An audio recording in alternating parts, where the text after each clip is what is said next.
Next slide. Okay.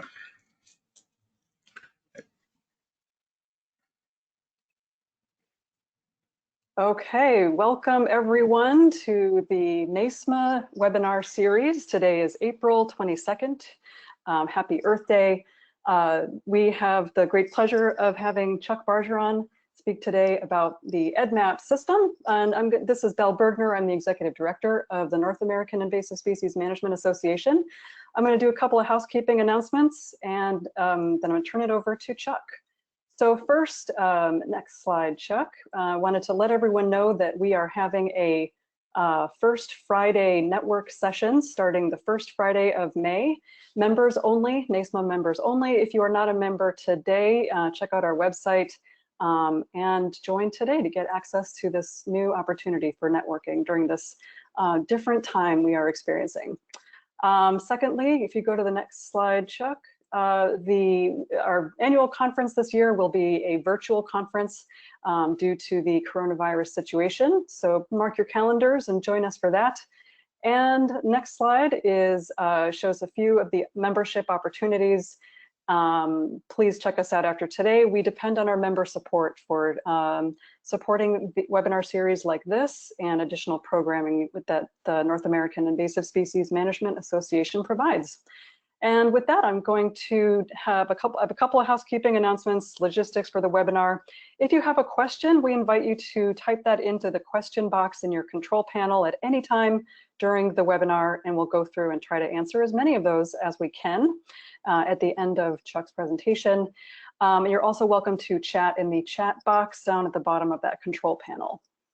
So with that, I will introduce Chuck and turn it over to him. Chuck Bargeron is the director of the University of Georgia Center for Invasive Species and Ecosystem Health and a faculty member in the Warnell School of Forestry and Natural Resources and College of Agricultural and Environmental Sciences. Chuck has been with UGA for 21 years. He's developed websites that have received over 1.7 billion hits since 2002. And what he's going to talk about today is the EDDMapS system, which is widely used now across North America for detecting and reporting invasive species. So I'm going to turn it over to Chuck. Thanks, Bill. I've got a couple. I had a question where somebody was saying they could not see the slides. So before I get started, if somebody else would type in and confirm that they can see the slides, then I will get going. Okay. So there should be a window as part of GoToWebinar where you can see the slides, but this will be recorded and made available on the NAISMA website after later this week. So good morning. Thanks for joining us on this Earth Day to learn about EDDMapS. I'm gonna give you a little bit of some background and show you kind of where we are and where we're going with the EDDMapS platform. We called this latest revision EDDMapS One, and that was because we're really trying to unify the EDDMapS website and platform under one EDDMapS brand. And so, as Belle mentioned, I'm the director of the University of Georgia Center for Invasive Species and Ecosystem Health. That center is a partnership between the School of Forestry and the College of Ag and Environmental Sciences. And here's a picture of our team at UGA back when we could all come together. So myself, I'm the director from the forestry side, and Mike Tays is the director from the College of Ag side.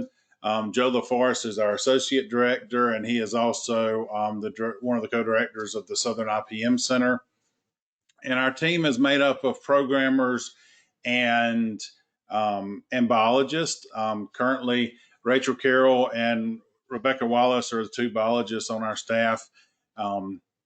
We've had other staff that positions are just currently open for as people have retired or moved to other positions. The purpose of the center, and anybody that's familiar with academia and the land grant system, there is teaching, research, and outreach or extension. And the purpose of this, our center, is 100% outreach extension focused. And so we don't do the traditional research or teaching like a lot of other faculty members at universities do. We really focus on that outreach side. And here's our offices when we used to go there on the Tifton campus of the University of Georgia. And although we're located in South Central Georgia, we work all over the U.S. and North America. And many people have known us as Bugwood through the years. And our main website is bugwood.org. All right, so I want to talk a little bit about who helped us get here. And this is kind of the page of logos of all the different organizations that have recently supported EDDMapS and helped get us to the point of where we are today. We have some current projects that we're working on, and those are with U.S. Forest Service, Forest Health Protection, Washington office, the Utah Weed Supervisors Association, Minnesota Department of Natural Resources, and Minnesota Department of Agriculture, Florida Fish and Wildlife Commission, the U.S. Forest Service, and the National Forest System with the Wild Spotter Project that I will mention later on. And then we're doing some work with USDA APHIS PPQ as well as USDA NEFA. So why are we here? Why are we talking about EDDMapS? Why are we talking about mapping invasives in general? Well, I think this picture really sums it up. You've got, anytime you're talking about mapping an occurrence of an invasive species, then you have the who, what, when, where, how, why, and how much. And those are really the key pieces of information that is needed when you're talking about mapping something. And so I hope that those of y'all who have not heard me talk before, and those of y'all who don't know, have not heard about EDDMapS before, I hope you keep that in mind as we go through and talk about the system. So when I mentioned mapping, you got to really think about what the goals of mapping are. And so some of those are just to set priorities for what you're going to eradicate, what you're going to control, what areas you're trying to protect. Other things are getting funding for implementation of those goals, and then helping to track your progress. And so this is an example that was done a few years ago that really shows, it's an animation showing rush skeleton weed spreading from Idaho down into Utah. And it's a really good example of how powerful data can be when you have it over a period of time. Keep that running for a second. And really, when you think about landscape needs for mapping, the data needs to, from all sources, needs to be shared in one place. You need to start looking at absence data so you really know where things are. And then have the ability, if you work in one state, to kind of see what's going on in the state beside them, and even look at some things like suitability maps for where species can spread. And so when I think of EDDMapS, EDDMapS stands for Early Detection and Distribution Mapping System. And what we really tried to do with it is have this electronic system for reporting and early detection, rapid response, as well as this aggregate of data where you can view this large scale and see how big the problem is. So in putting that together, and some recent work that we did with the National Invasive Species Council, we kind of pulled together what the needs were. What should be reported, how should it be reported, who has jurisdiction over something when it is reported, is it a new find, and or is it has it been identified before? If it is identified, is identification correct? And has there been a risk assessment done? And what are the management options that would be available and effective? And so one of the things here is looking at data, really should be for what things? It should be accessible, it should be standardized, it should be shared, and it should be funded. So ideally, there would be plenty of money, something we all would like to have, to fund these projects. There would be a plan in place, really looking at how we're going to pull this data together, how we're going to do things.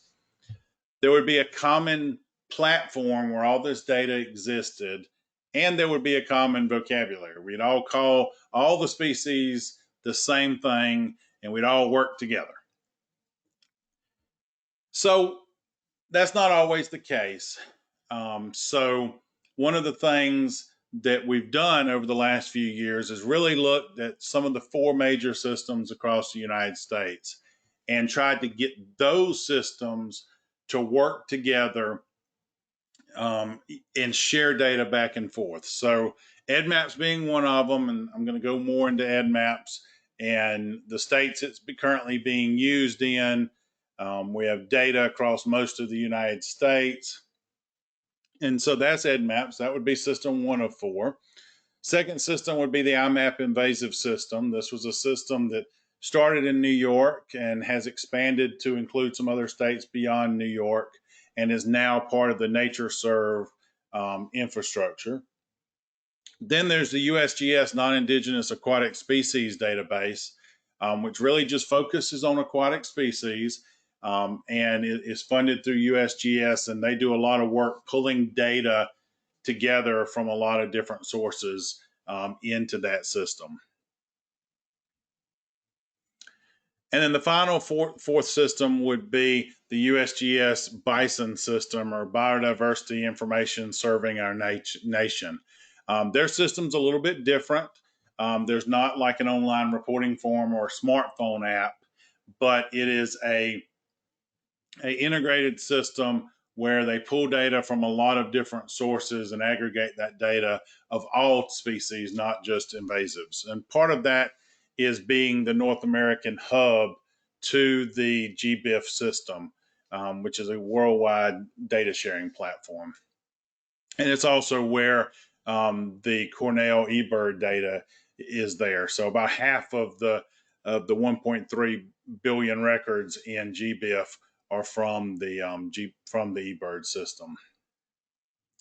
Another initiative I want to mention that will be coming out soon is the Western Governors Association held a couple of workshops and are doing a data collection initiative over the data aggregation initiative. And the North American Invasive Species Network is working with them as well as Google and NIC to have a platform to allow data to be uploaded into that system, exported out following the NASMA standards, mapping standards, and then shared with the big 4 data systems that I mentioned previously.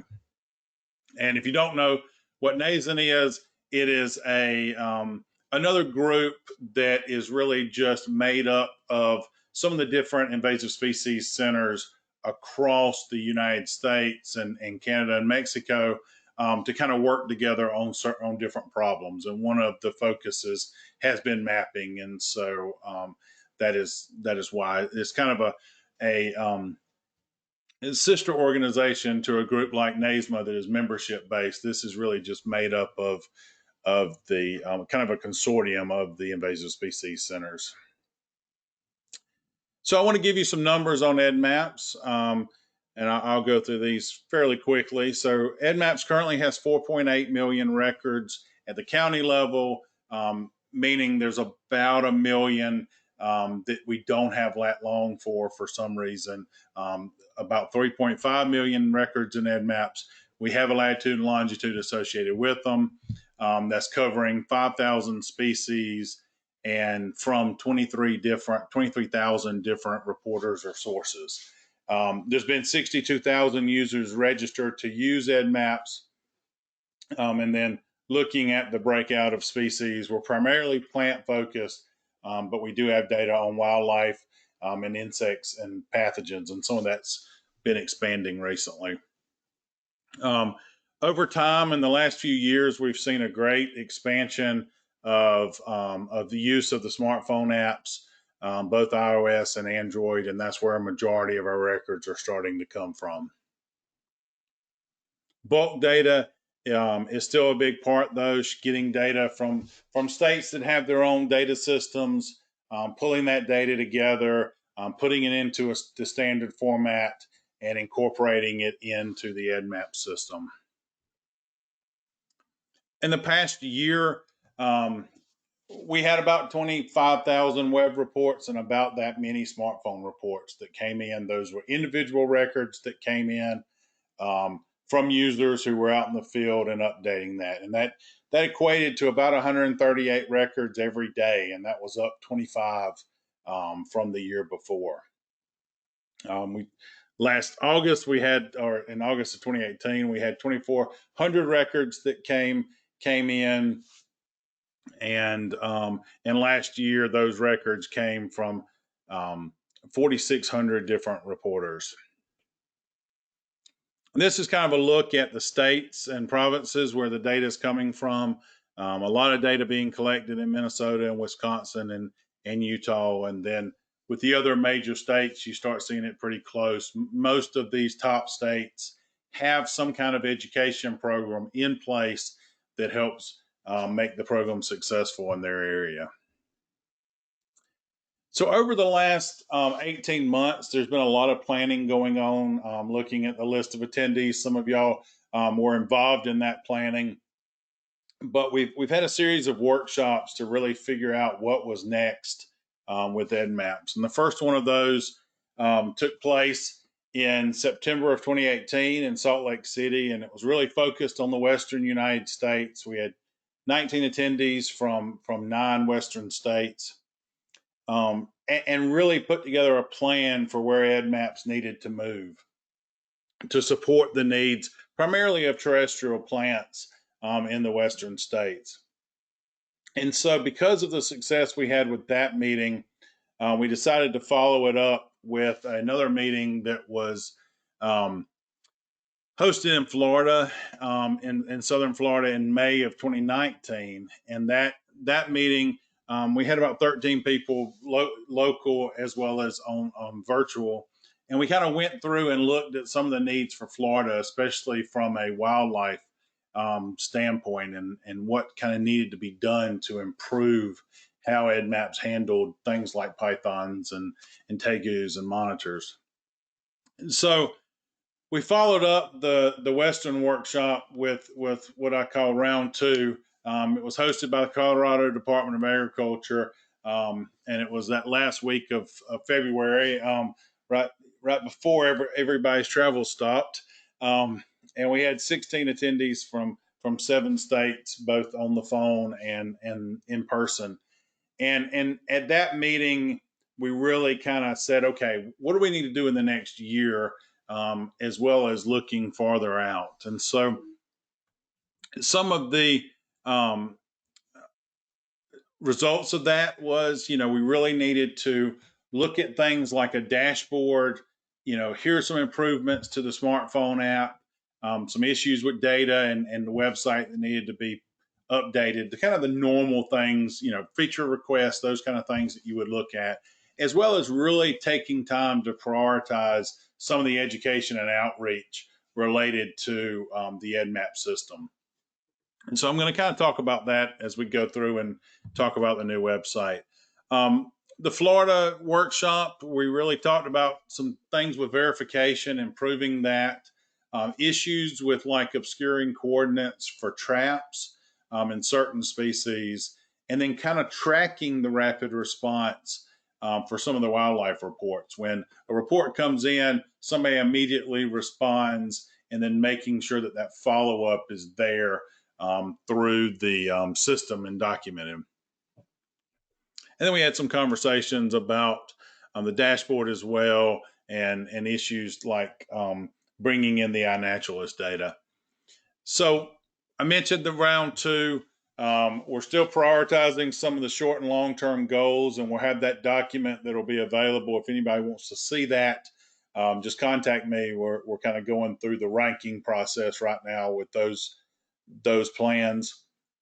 And we had planned on having a series of train the trainer workshops. The first one was going to be at the NASMA conference in the fall, and then a follow-up at the Montana Weed Control Association meeting in January. And so currently we're trying to figure out the best way to move some of those online and what that looks like. So EDDMapS currently is made up of 3 core websites. The main eddmaps.org, Wild Spotter, which is a spinoff that we're working with the Forest Service and others to really promote location-based reporting, and I'll talk a little bit more about that in a few minutes. And then the Ag Pest Monitor website, which is a new website really focused on reporting of in production agriculture of all pests, not just invasives.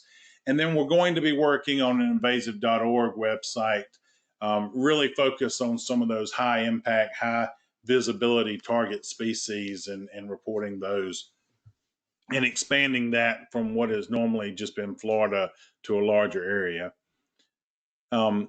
So as we had built EDDMapS over the last 15 years, we started having a lot of these subsites, and this is where the concept of EDDMapS One comes in. There was an EDDMapS West, and there was I've got one that was focused on Florida, and there's an EDDMapS Ontario and Alberta. And so, as well as some other systems like the Great Lakes Early Detection Network or the Mid-Atlantic Early Detection Network or the Southeast Early Detection Network. And what we've tried to do with this new EDDMapS website and this project that we're calling EDDMapS One is really put everything together under that one EDDMapS brand. We redid the logo, modernized it, really changed the website so it's a lot more visual and a lot more graphic friendly and better looking, I guess is the best way of saying it. And then from that, kind of getting rid of some of those subsites so everything can be under this one hub. So feature updates will be easier. Things like looking at translations for other languages, for French or Spanish, will be easier because it'll be done one place.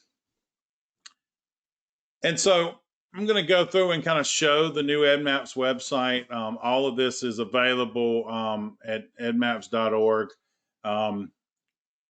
But there's the new logo with the Find Map Track tagline under it. And then as you scroll down the page, you kind of have quick jump to some of the information and educational resources that are available.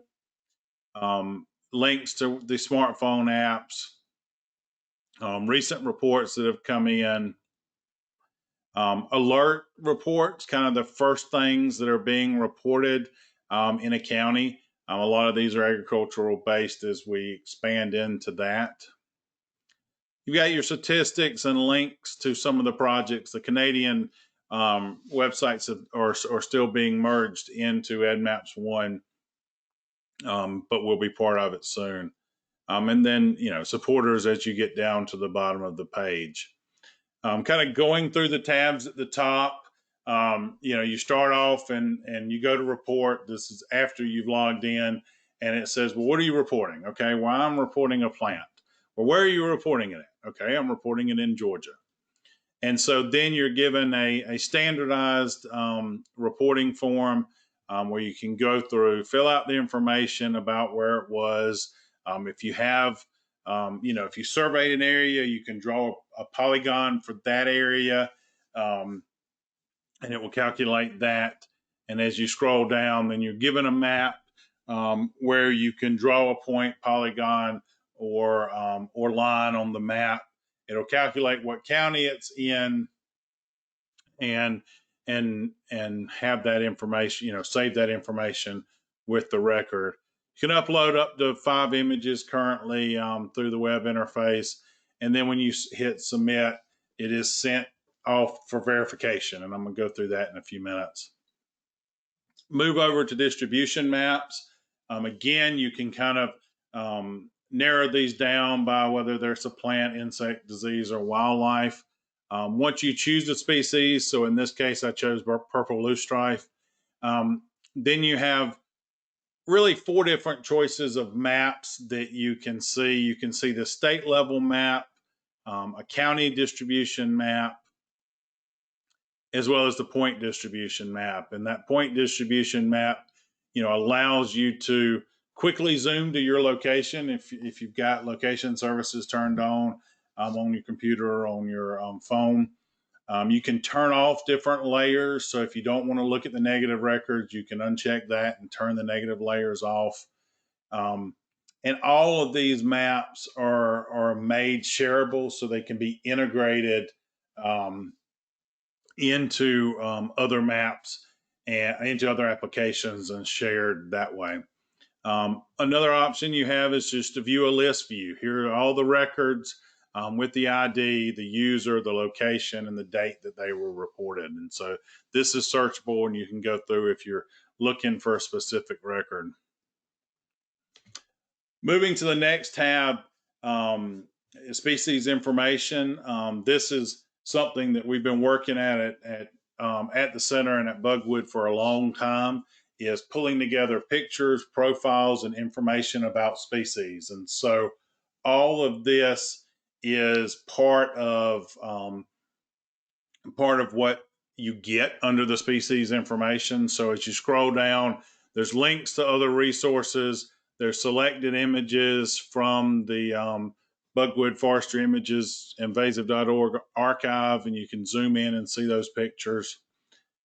There's also maps showing where a species has been regulated, whether or not, if it's a weed, if WSSA listed it as a troublesome or common agricultural weed, and then a full listing of everybody who has said it's invasive. And you can click on these lists, and they'll take you to both the citation for who said it was invasive, as well as the link to that document. And then as you get down to the bottom of the page, for each species, you have the taxonomy. You also have the links to other systems, such as the plants database or ITIS, and then the reference for the common name and scientific name for that species. Great source of resources coming from the invasive.org Bugwood database that's all available through the EDDMapS interface. The next tab is tools and training. One of the big features here is the advanced query tools, where you can go in and basically query the database for any information you're looking for, and then that spits it out on a map of which you can choose to download the data as a CSV, Excel format, as a shapefile, or as a KML. But I wanted to point out a few of the other features here. This option lets you choose a congressional district. You choose that district, and it gives you a list of all the invasive species that are found in that district. And you can even filter that by insects, diseases, plants, or animals. You can also go to a state and view the species that are found in that state. So you can see by category how many different forbs, shrubs, trees are found in that state. This was for Montana, as well as the number of reports of different species in the state, the species that were found by the most positive counties, as well as the number of invasive species found in each one of those counties. So kind of a snapshot of what's going on in your state. So I mentioned earlier that verification is part of the process after a record comes in. So we also, through the tools and training, have a way where you can look up who the verifiers are. And so you choose your species you're interested in, and you choose your location on the map of where it will be reported, and it will give you a list of the different verifiers for that individual species. And here's just an example with Kogon grass in Alabama. And so moving on, we've also recently updated all of our training materials, and I'll get into those a little bit more, but I wanted to mention it here. Both PowerPoint files and PDFs are available with notes on the website, and they've all been updated to the new look and feel of EDDMapS. And then there's other things, even going up to kind of the verifier level, how to review records in EDDMapS. And I wanted to put this in here because we're going to be implementing some training for verification as part of the process. So if you're a verifier, then you will go through a training process as you become a verified, a certified verifier. So I wanted to go in and show when you go to My EDDMapS now and you're logged in, then the page takes a minute to load, but it takes a minute because what you're getting is a snapshot of EDDMapS for the previous year. And so what we've tried to do is take the data, the questions that we get asked all the time, and put those into a one-page screen on EDDMapS. And so here's an example of that. And as you scroll down through that, you can see where data was reported in the last 12 months, some statistics, what the top reported species are, top reporters, top treated and eradicated species, and the amount, and kind of a pie chart showing that, where the reports were coming from, a list of recent reports, and then that graph showing by state where the data is coming in. At the top, you can narrow that down to a state. In this case, I chose Minnesota, and you get a look at where the data is coming in the state, where some of the heavy areas that data is coming in. And then as you scroll down, similar information about reported and treated species, as well as, by county, how many reports are coming in. And I was logged in as Monica Chandler. I don't know if she's on here when I went to this, because I wanted to show a diversity of records on the My dashboard page. So there's also a page that will give you a summary of your data in EDDMapS. So if you go over on the sidebar, you can choose the EDDMapS dashboard or the My dashboard, and here's an example of where the records, in this case Monica Chandler with Minnesota Department of Ag, had reported.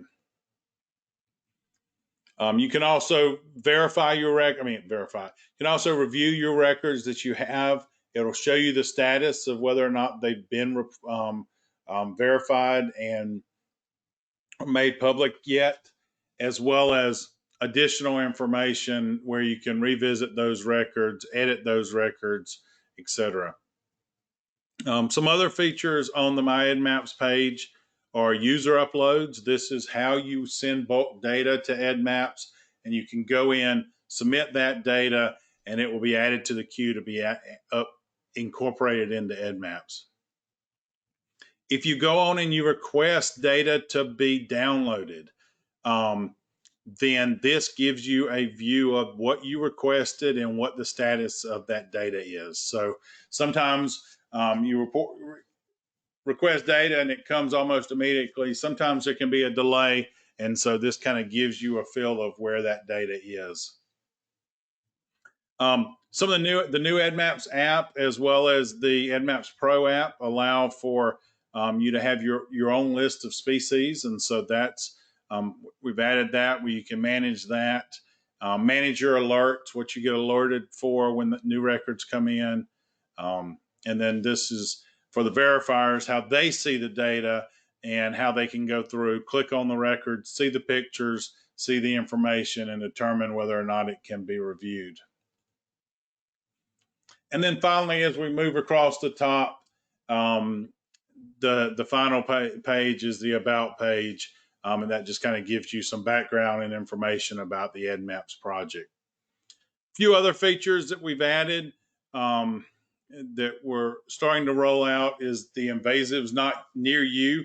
And this is an example of how that worked in adding it to an extension web page where you could see things that were in neighboring counties but not in your particular county, as well as being able to add a reporting form directly onto an extension web page in this case. And we've got a few examples where, like in Washington, as part of their invasive species council, they've got the EDDMapS reporting forms embedded in their page. All right, so that's the website, and I want to make sure we have some time for questions. So I'm going to go through and talk about the smartphone app. So over the last almost 10 years, we've developed a lot of different smartphone apps, and that has been a real burden for us to continue maintaining those apps. And so what we're doing and are launching or in the process of launching is consolidating a lot of those apps into one EDDMapS app. And that one EDDMapS app, and I'll go through and show it to you in a second, will allow you to still choose your area, so you can still get a personalized app based on where you are, but it'll reduce some of the overhead and allow us to really focus on adding new features versus maintaining a lot of different applications. So that app's coming soon. Here is kind of what we looked at and what we wanted to be able to do. Dynamically pull species lists so things could be updated on the fly. Have low resolutions by default, so you didn't have these huge apps that had all these pictures in them. And then really being able to report things that are not included in the app. So when you first open up the new EDDMapS app, you're given a series of screens kind of explaining how the app works. You find something, you map it, you track it, it'll be verified. So let's get started. And then here are screenshots of the Android app. We've broken up the reporting and the species information into two different sections.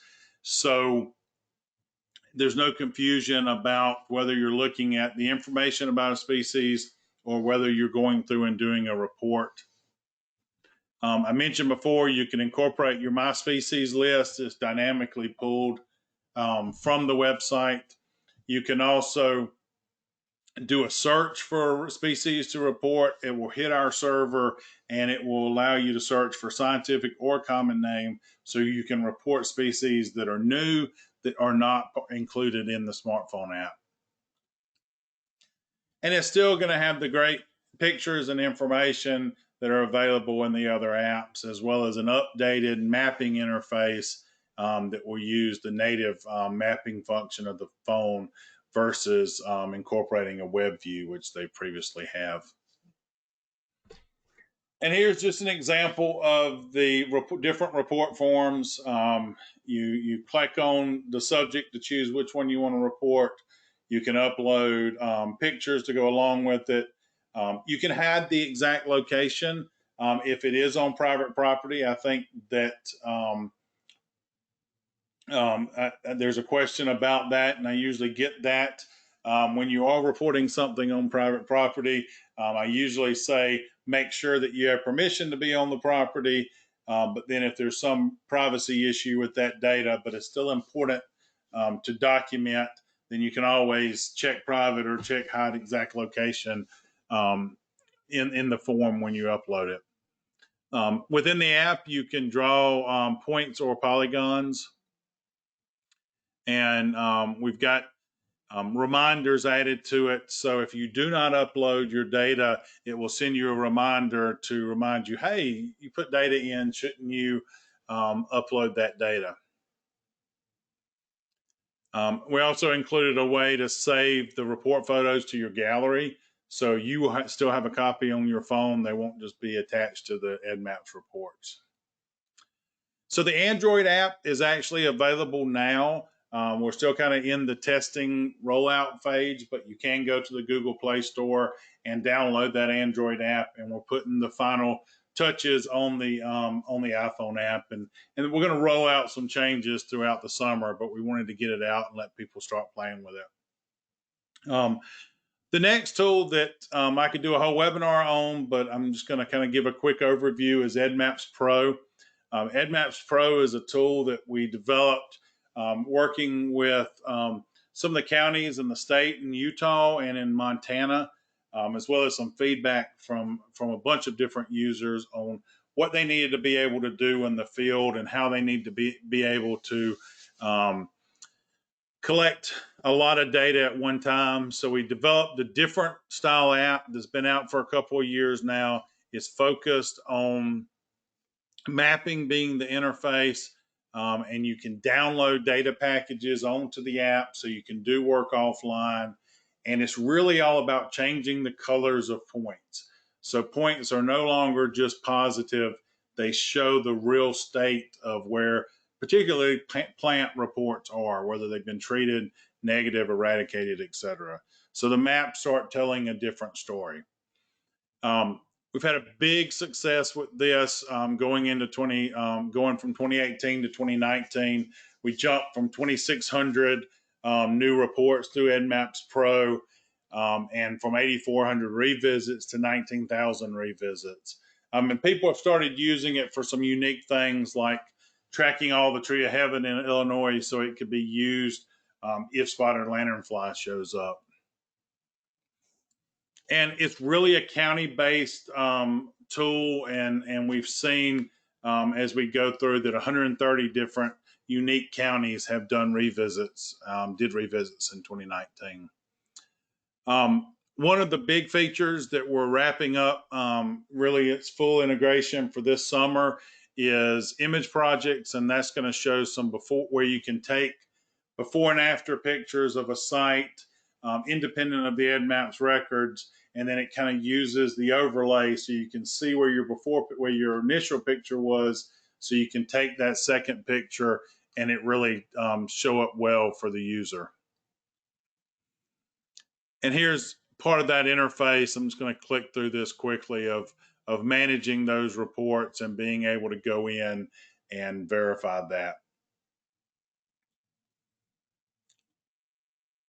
And I'll explain. I see a question coming in that's relative to what we're talking about. What is a revisit? So you have an initial point and you want to go back that next year and treat that initial point. So that is what a revisit is taking that, instead of putting a new point in the database, it's annotating that existing point where you can add more information to it and really expand on and keep that history over time. So ultimately, it would start off as a positive point, thinking about a plant in this case, and then you would take that plant, show a treatment the next year, and then the following year maybe you treat it again, and then finally it would become a reviewed record. I mean, a eradicated record. Sorry to get that terminology correct. I started thinking ahead to where I was about verification. So I want to quickly talk about verification, and then I'm going to skip through some of the other slides I have just so we have time to do some of these questions. But new records come in no matter what the source. They all are treated as what we call a new report. That goes out to be verified. We have a network of verifiers across the country at different levels to review that data. Nothing is made public in EDDMapS until it is available. Once it is released, then alerts go out. It shows up on the maps and is shared with other systems.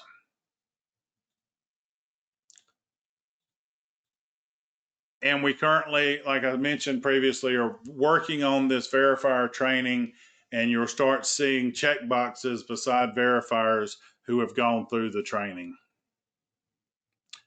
So training materials, that is something we're spending a lot of time on, really building tools that can have a package of data that people can go pull and use for their individual projects. And so we started with the PowerPoints that are available online, and we're expanding that to include other things such as news articles, posters, blog posts, press releases, rack cards, where they can be shared, but then also incorporate somebody's local logo onto it. And this, as soon as the app's out, we're going to release, I'm mapping invasives, which app should I use, and really give a breakdown of the different apps and what they're good for and what audiences they're for. I'm just going to click through these. We're creating a library of social media posts really tied toward mapping that can be, again, shared, made available, and used in your own projects. A couple of examples of Map It Monday. And some great work has been done, especially in Ontario, on social media. And so one of our goals for the next year is to really compile a lot of this information into this EDDMapS training website where people can go pull it and use it and reuse it for other things. I've got one information from Florida, as well as billboards and truck things that have been done. And we're really focusing with some of these as integration into other programs, hoping to get to the point where we can have boot brush stations that would include information about EDDMapS or WildSpotter, as well as Play Clean Go. So I'm going to pause for a second and go through some of these questions, just because we're starting to run out of time, and I want to make sure that I get your questions, and then if y'all want to stick around, I can talk about some of the other related projects. So yes, the webinar has been recorded and will be made available through the NAISMA website. I think one of the early questions was, do you have to be a NAISMA member to use this tool? No, to use the tool as it exists right now, anybody can go to the website, sign up, download the apps. It's all available for free. If there's customization that needs to be done, and that's where some of these projects have come in, that's when we work with the different groups and determine what that will cost for us to do, and implement that way. So one of the questions is, there's other platforms being used. iNaturalist is one of them. iNaturalist, make sure iNaturalist is an app. It is not where data comes in and is verified by other iNaturalist volunteers. They don't see themselves as an archive, as we do with EDDMapS, and they don't have a strong verification. We're taking the data that comes in to iNaturalist as research grade data, and then running that through our verification system as well, just to make sure that it's good data before it's made available. We did one pool of iNaturalist data, and we're working with them to pull that data in on a more regular basis.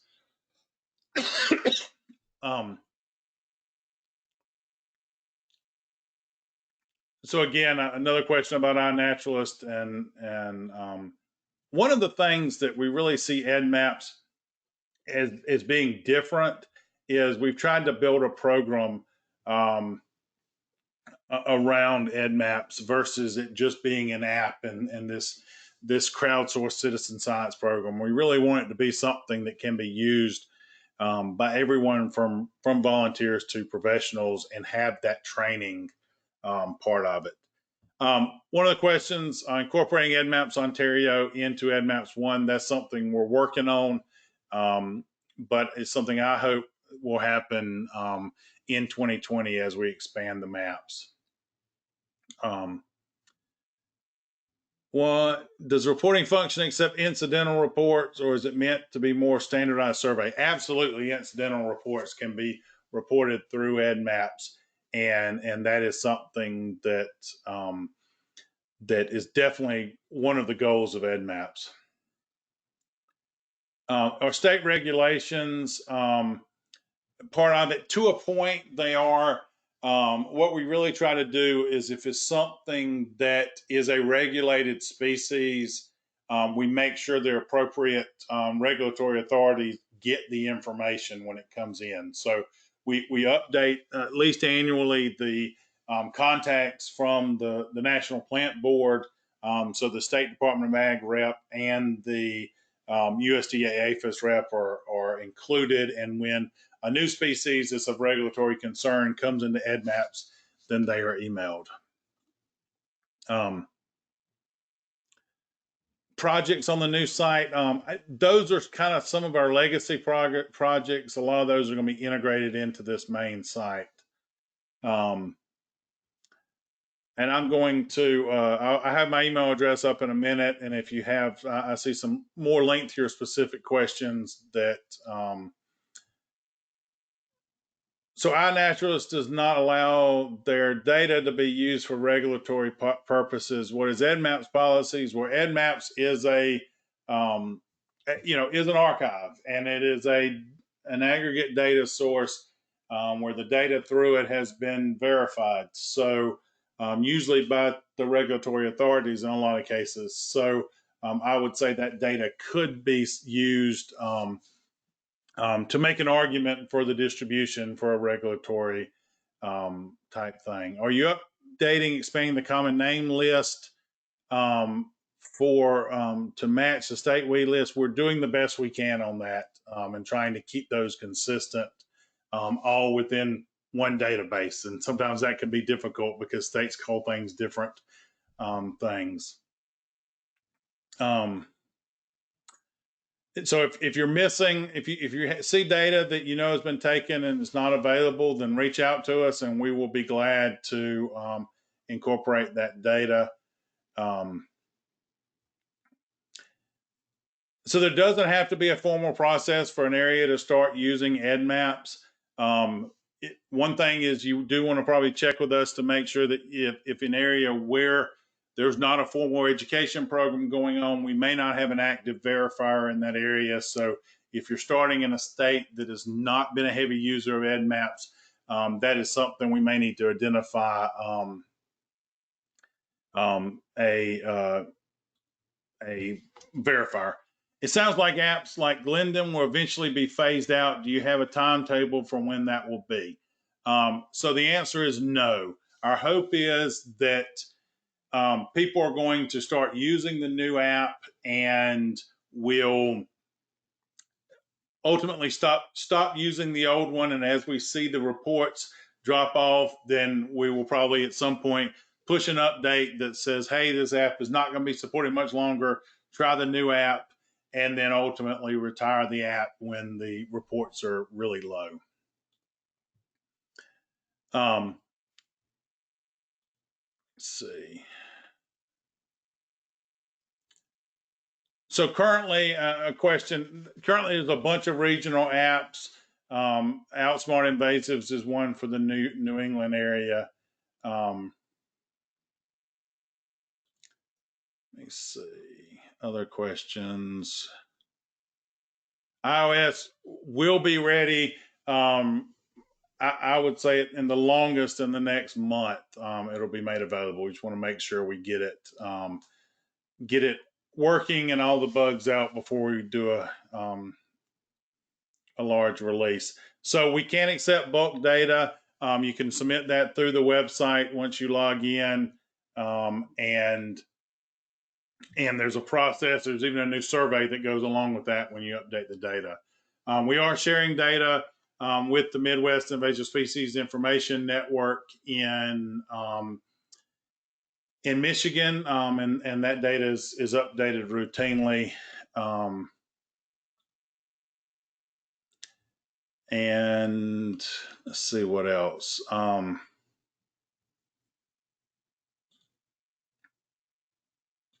So the EDD on EDDMapS stands for early detection and distribution mapping, although we're just kind of going with EDDMapS now. So EDDMapS Pro, as well as EDDMapS, you can use all the apps when you're outside of cellular range. It just limits you a little bit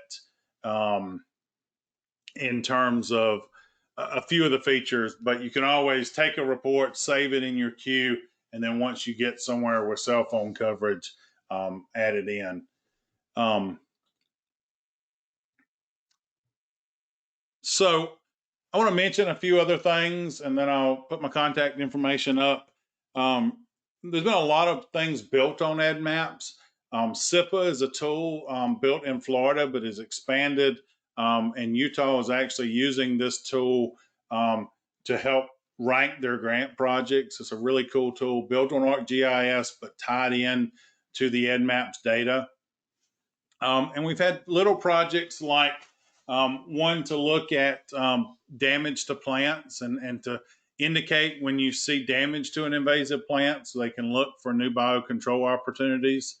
The Phragmites Adaptive Management Framework is kind of an offshoot of the EDDMapS project, and we've been working with folks with USGS and the Great Lakes Restoration to build that system.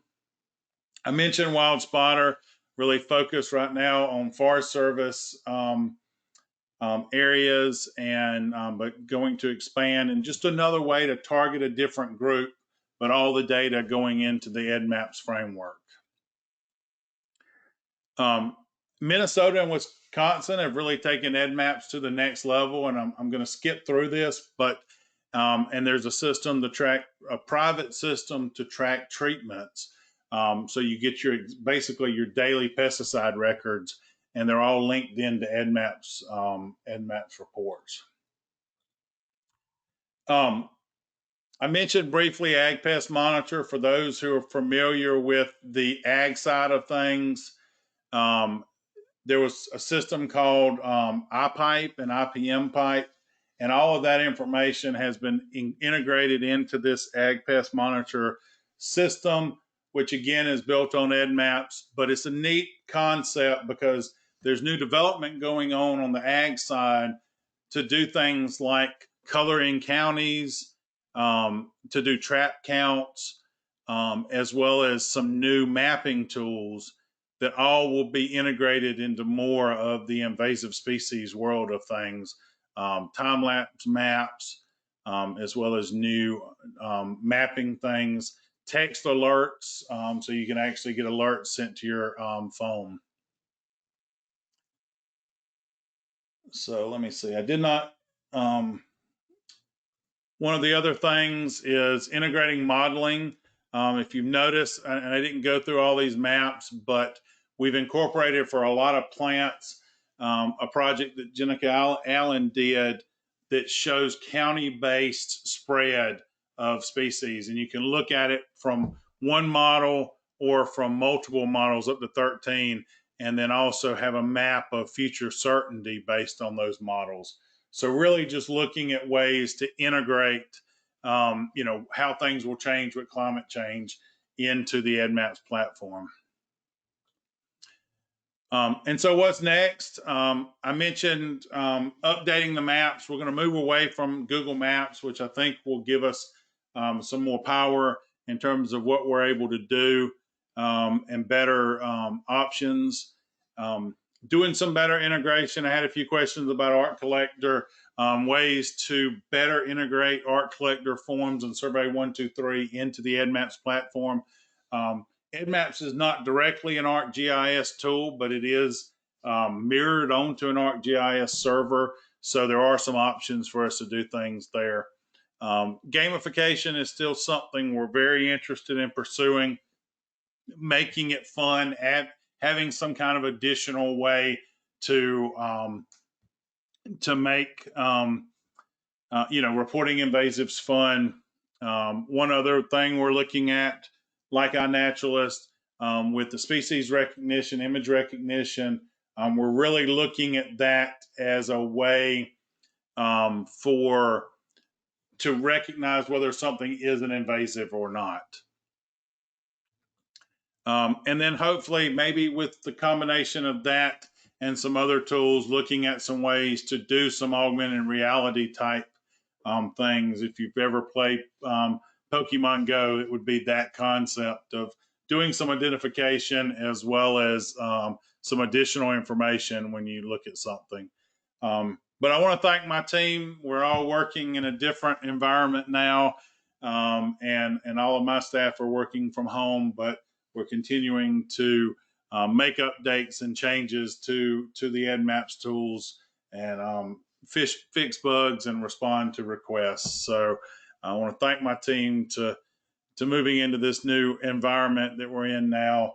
And I wanted to have my email address up here. So if there were any questions or need to follow up, I'm sorry if I didn't get to answer your question, but I'll be glad to follow up by email, or if you do want to add your comment to the message, then I'll be glad to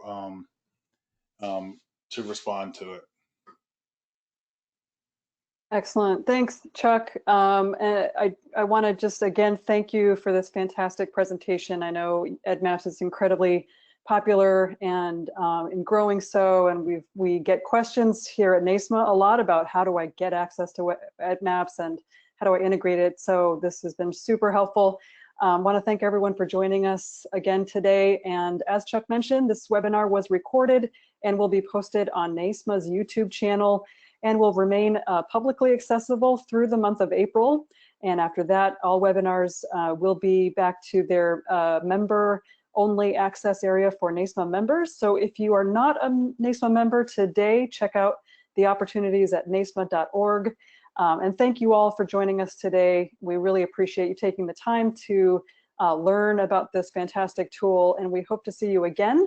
Next week, we've got next Wednesday, Dan Tequila from the University of Wyoming. We'll talk about new remote sensing technology with using drones. So that'll be a great one. So again, thank you all for joining us. Thanks again, Chuck Bargeron, for this presentation, and we'll see you again soon.